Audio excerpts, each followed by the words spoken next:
In a historic vote, workers at a Starbucks in Buffalo, New York voted to unionize, making it the first unionized Starbucks in the US. Now, I'm going to get to a lot more on this, including what the executives at Starbucks were trying to do, how they were trying to bust up this effort. But first up here, let me show you a video clip of the workers at Starbucks the moment that the results came in.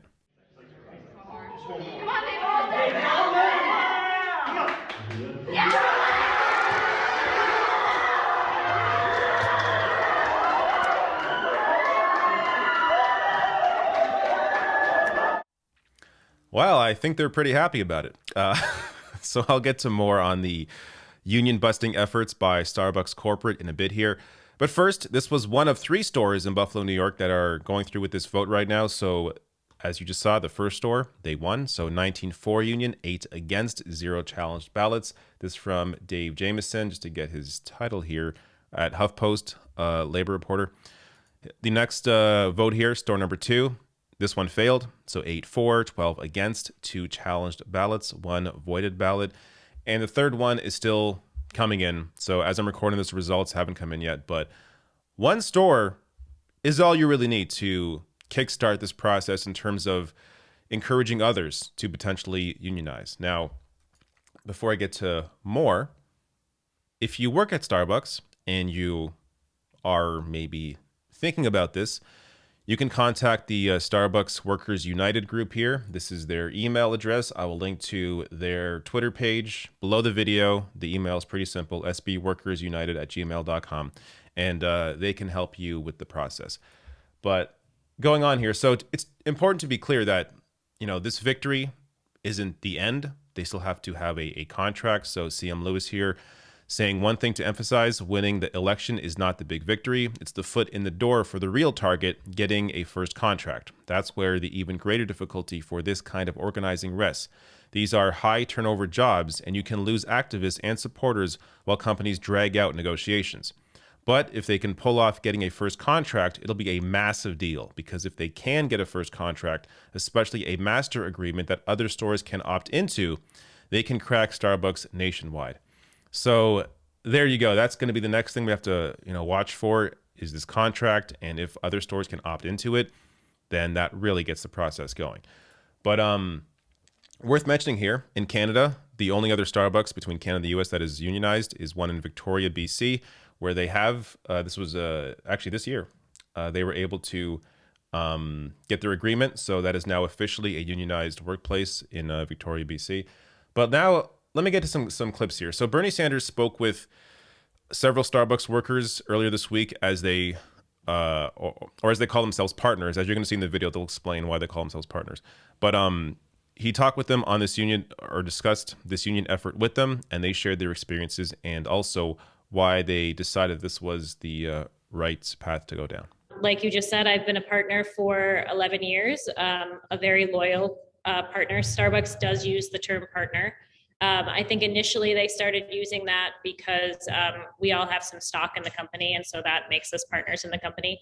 Unfortunately, that term has also been used by upper level corporate as almost a manipulative way of saying we're all at the same level, we're all partners.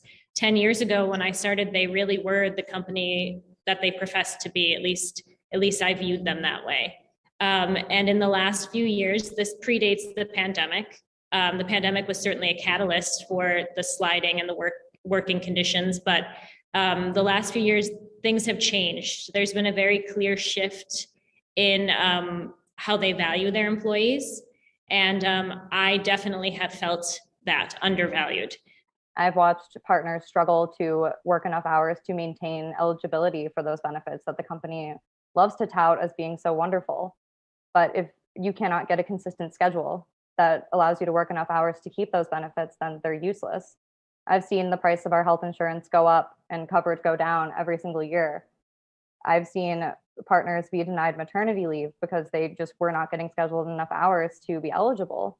At the same time, our store is so understaffed that we can barely function. This is pre-pandemic, through the pandemic. and everything in between. I have a partner that's been at the company for 17 years. She's in the same position as me. I'm a shift supervisor, so is she. But almost 2 decades of experience, and she makes a little over $1 more than me. Wow. That is unacceptable. I tend to think that perhaps they want the turnover to be high in their company, just so that even though they have these benefits to display and to give out and to show the public, they don't have to actually fess up and give those benefits to people. But I'm told that a number of employees, rather than taking the healthcare benefits that Starbucks provides, end up on Medicaid. Is that your experience? Absolutely. I know multiple people at my store that are on Medicaid rather than using the Starbucks benefits. The company has come into Buffalo and said these problems are specific to Buffalo. None of these problems exist anywhere else in the company. It's just this particular market that happens to be broken. And that's their talking point, because if that isn't their talking point, then they're going to have to figure out how to address these issues across the country. And that's what we're hearing from. We're hearing from partners across the country who realize they know these problems exist everywhere. And they're sort of looking to us to lead the way. And we are more than willing to do that for them. So there is some great insight into the thought process behind this effort. And as that last worker there, Michelle, discusses, this is not just an issue.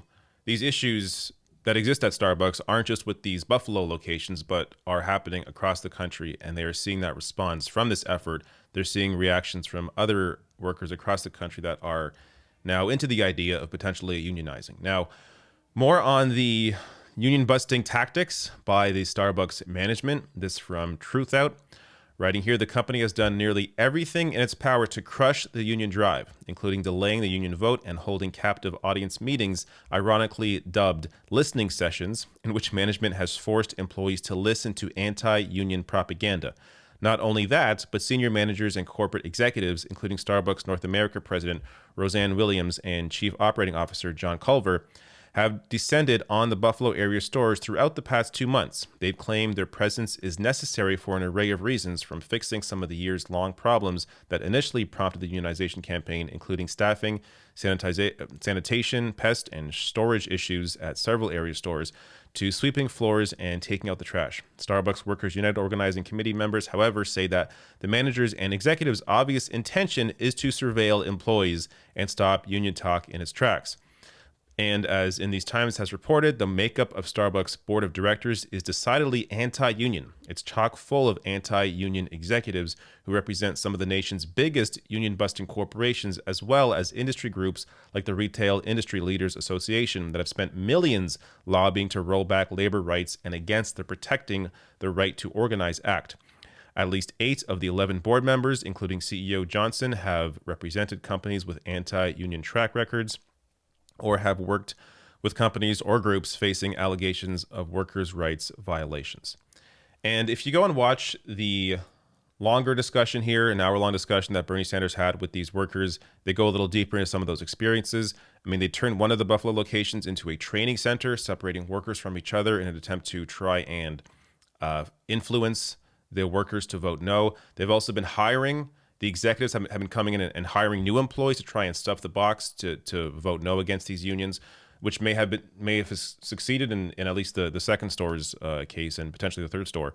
But it's been an ongoing issue. And last thing here, so I'll link to this. This is a 7-minute video if you want to check it out. It is discussing, so Brittany Harrison, a former Starbucks worker who was fired after she exposed the company's union busting, is speaking out. Harrison, who has cancer, was forced to work while sick, denied paid leave, and had her health insurance canceled. Now her store is unionizing. And Brittany Harrison is in Arizona, showing you that it's not just, Buffalo locations that have these various problems. It's all across the country. So it's amazing to see at least this one store, potentially a second with a third vote, but at least this one store in Buffalo vote to unionize. It is an incredible hurdle to cross. Now, of course, they need to form the contract and go through with that and potentially have others opt in, other locations opt in if they can do it properly. But an incredible step in the right direction. So we're going to have to keep a close watch on what comes after this, if they're able to have that contract and move forward. But until then, let's, at the very least, bask in this incredible victory by workers at Starbucks.